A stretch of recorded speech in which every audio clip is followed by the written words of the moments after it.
Stop. Before you buy a house, you need to hear these 3 secrets that could save you $50,000 or more. Real estate agents hate when I share this. Hey everyone, I've been in real estate for over a decade, and today I'm sharing the brutal truths about home buying that no one else talks about. These aren't your typical tips. This is what insiders know but rarely share, so let's dive in. Tip number 1, your pre-approval is a trap. Just because you're pre-approved for $500,000 doesn't mean you should spend $500,000. Here's what they don't tell you. Banks approve you for the maximum. They think you can pay, not what's comfortable for your lifestyle. They use a formula called your debt to income ratio and they push it to the limit, usually around 50% for conventional loans or 57% for VA and FHA loans. But here's the reality. If you max out your pre-approval, you'll be house poor. No vacations, no emergency fund, eating ramen every night. Here's my rule. Take your pre-approval amount and subtract 20 to 25%. That's your real budget. So if you're approved for $400,000, shop in the $300,000 to $320,000 range. Trust me,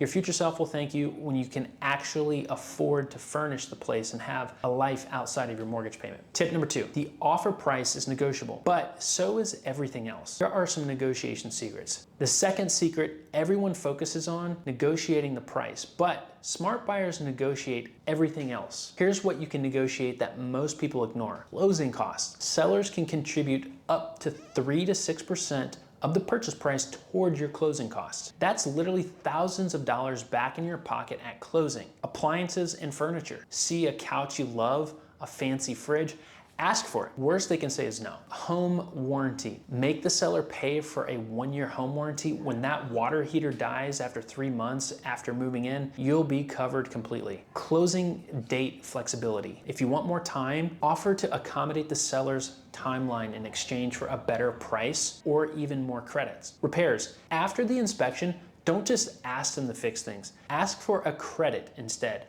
Then you can hire your own contractor and pocket any of the savings. I've seen buyers save 15 to 20 grand being creative with negotiations beyond the sale price. The seller wants to move on with their life.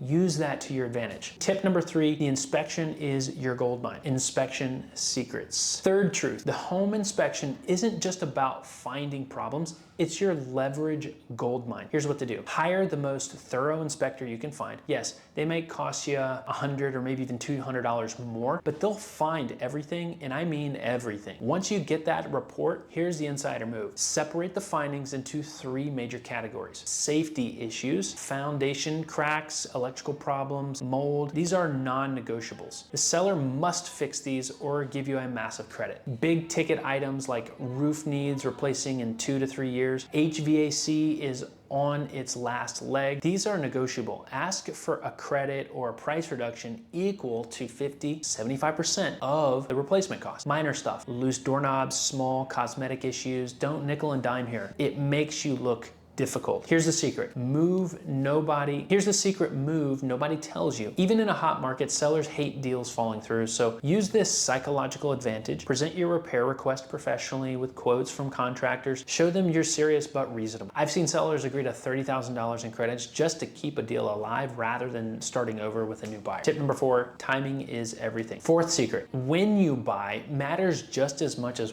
what you buy. The best time to buy, late November through January. Here's why. Most people are focused on the holidays, not house hunting. Sellers who list during this time are motivated. Divorce, job relocation, financial stress. They want to close fast, so you have less competition, which means more negotiating power for you. I've seen buyers get 5 to 10% off the asking price simply because they were the only serious offer in December. Also, make your offers on Sunday evenings or Monday morning. Why? Most offers come in over on weekends, so by Monday, if the seller hasn't gotten the offers they wanted, they're getting nervous. Your solid offer looks like a life raft to them. And here's a ninja tactic. Find out how long the house has been on the market. After 30 days, sellers start panicking. After 60 days, they're desperate. And after 90 days, you can practically name your price. Use sites like Zillow to track the listing history. Bonus tip, the hidden costs that destroy budgets. Final truth bomb here, the mortgage payment is just the beginning. Here are the costs that shock new homeowners. property taxes. These can increase yearly. Check the latest 5 years of tax history for the property. HOA fees, they're not optional and they increase. So ask for HOA financial statements. Homeowners insurance costs 3 to 5 times what renters insurance costs. Maintenance, budget 1 to 2% of your home's value every year for repairs. $300,000 house, that's $3,000 to $6,000 expensive. That's $3,000 to $6,000 annually. Utilities, a bigger house means bigger bills. So ask the seller for 12 months of utility bills to know what they're paying. Lawn care and snow removal. If you can't do it yourself, budget $100 to $300 monthly. Here's my rule. Take your monthly mortgage payment and multiply that by 1.4. That's your true monthly housing cost, and that number makes you uncomfortable, then the house is too expensive. There you have it. The home buying truths no one else tells you. These strategies have saved my clients hundreds of thousands of dollars collectively. And if this helped you, hit the like button and subscribe for more no BS real estate advice. Drop a comment below with your biggest home buying fear and I'll address it in the next video. Remember, buying a home is the biggest purchase of your life. Don't let anyone pressure you into a bad decision. Be smart.